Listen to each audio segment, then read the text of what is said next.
Mashitagaru. Sisinga, ndio kufunza, inatumika stili sana. Hospitali sana.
Apfuura mazuva ekunzi handina chekuita, handina bhizimusi rinoitisa mari, kana kuti ndashaya basa kubva pandakapedza chikoro, kana paya pandakabuda basa.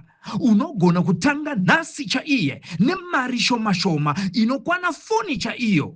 Pamunashe Bells wholesale yemabhero emhando dzese tinadzo. Mabhero anotengeseka akanaka akaita kudirana kuita matutu nematutu achitangira pa 130, 150 ne180 zvichikwira. Mabhero enyu atinawo anobuda nekumozambique, kubeira nekumaputo, kuzambia, Tanzania neMalawi nekumwe kwose. Munosarudza bhero ramunoda rine hembe dzevarume, dzevakadzi, dzevana uye nemabeding staff zvese kane munozviwana. Mabhero tinounza kwese kwamuri nationwide muZimbabwe. You pay on delivery. Bhero rashika. Vanoda kutibata pamunashe Bells. Robai runare panamba dzinoti 263-719-450-009 kana kuti 263-788-954-165 muHarare.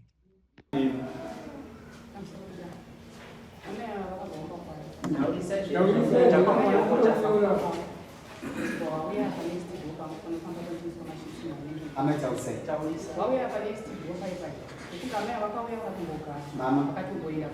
Hello. Taulisai. Mama taulisai.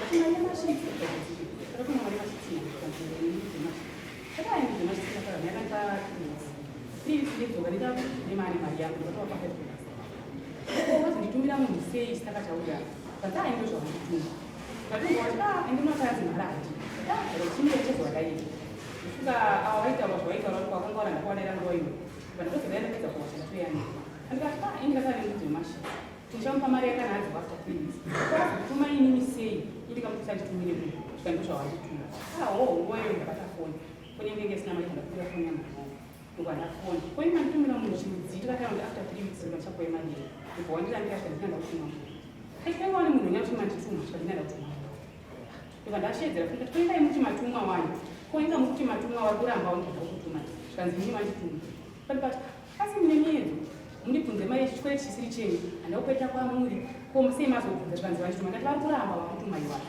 kwei munhu unye pasei kuti matuma ndovakangoramba vachichindatumwa ndatumwa kusvika kudzorera mashoko ndopakati ukutembei iwe ndandichandotembei svika ndati ukutembei ngati apana chandotembei ndobva watukirira mune nharo vanharo yaisangana ndikati aiwa inandida zvokusanganini imi ndimai vachipiri kwandii mari vachipiri chisiri chenyu kuti zvidhisei zvikanzi ive ndatine nharo iyo ukutembei ndikati ndachandotembei ndotembei chandotemba sikuti minzi mutoya muchitembei ndingeoa vachipiri chisiri chenyu nguva iyo ndokwa ndata inyika muda kutoonirwa nemasisewa manje ine masisewa ndashandikana basa nawo kuda fumbo pakusangana pakuaa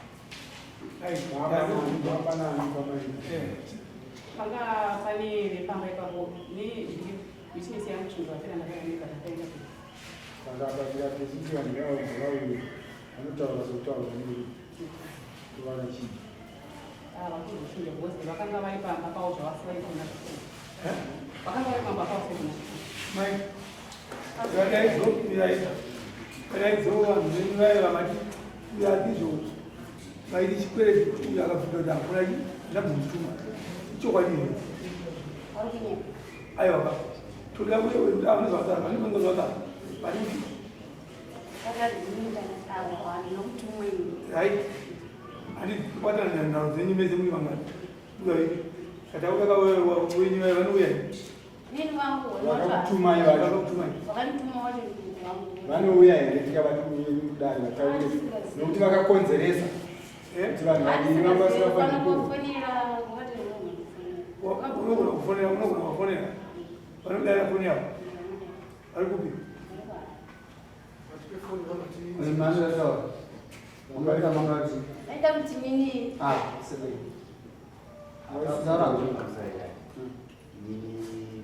pane patikambogara pasi nagogo ivavo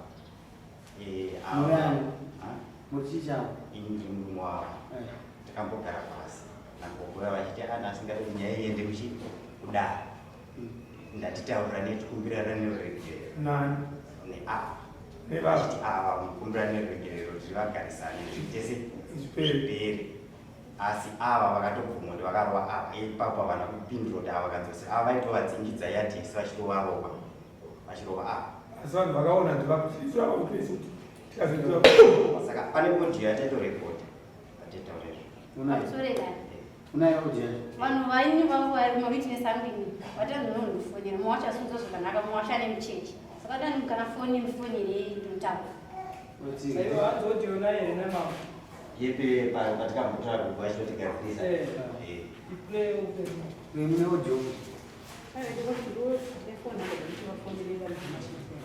vaizovachira vanhu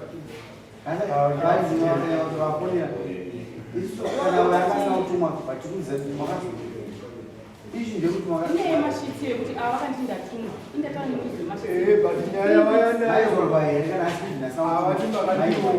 tikadzorana mashoko kutukana makabvira nyaya yesirei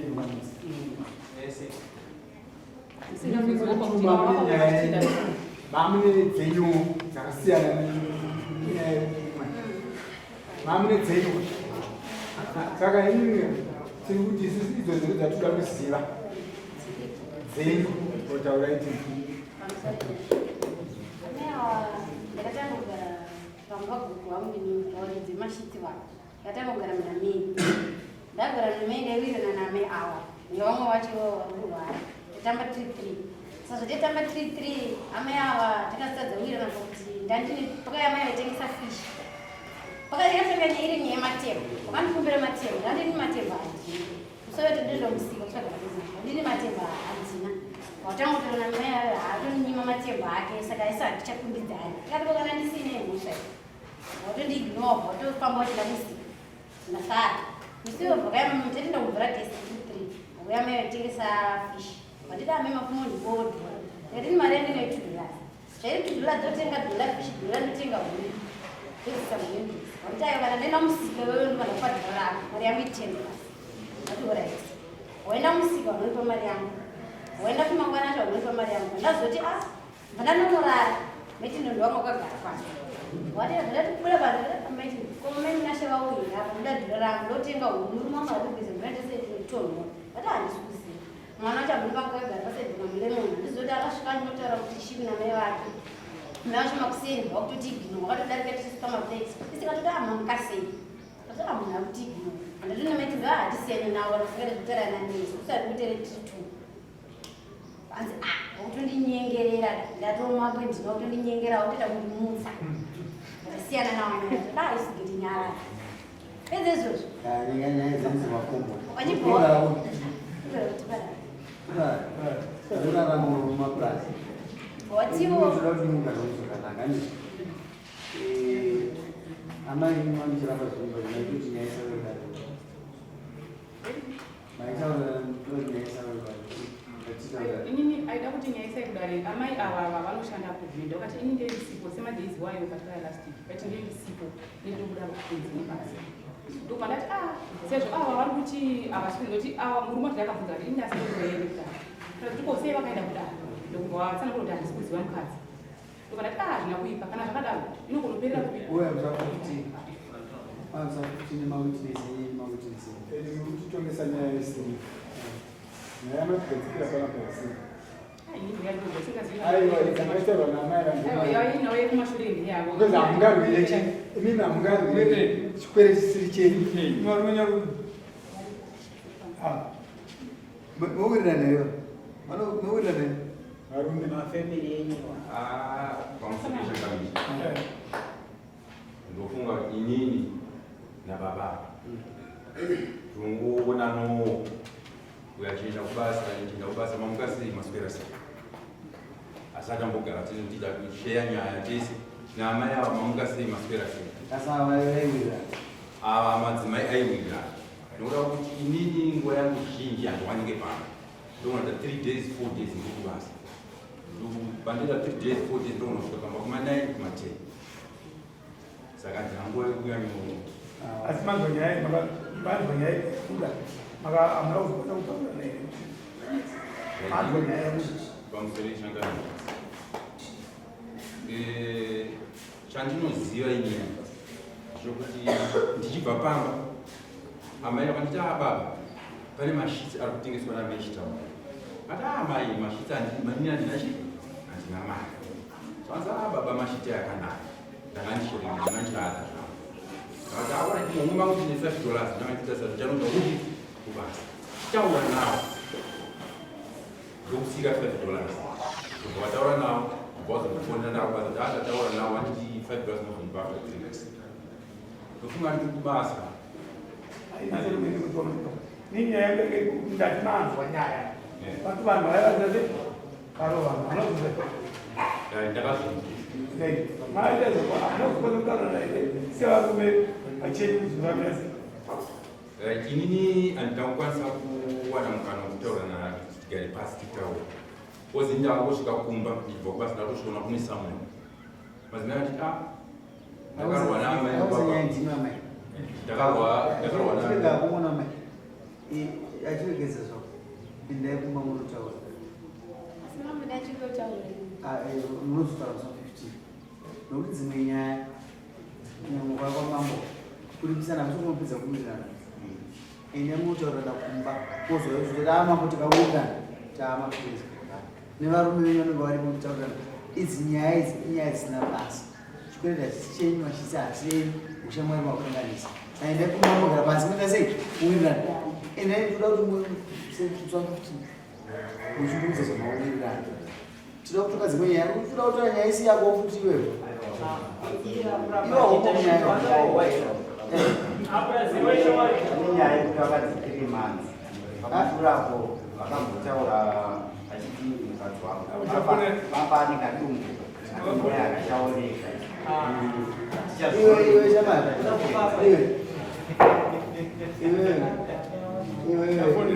iwe shamasa uri witness ka wagara unoperedza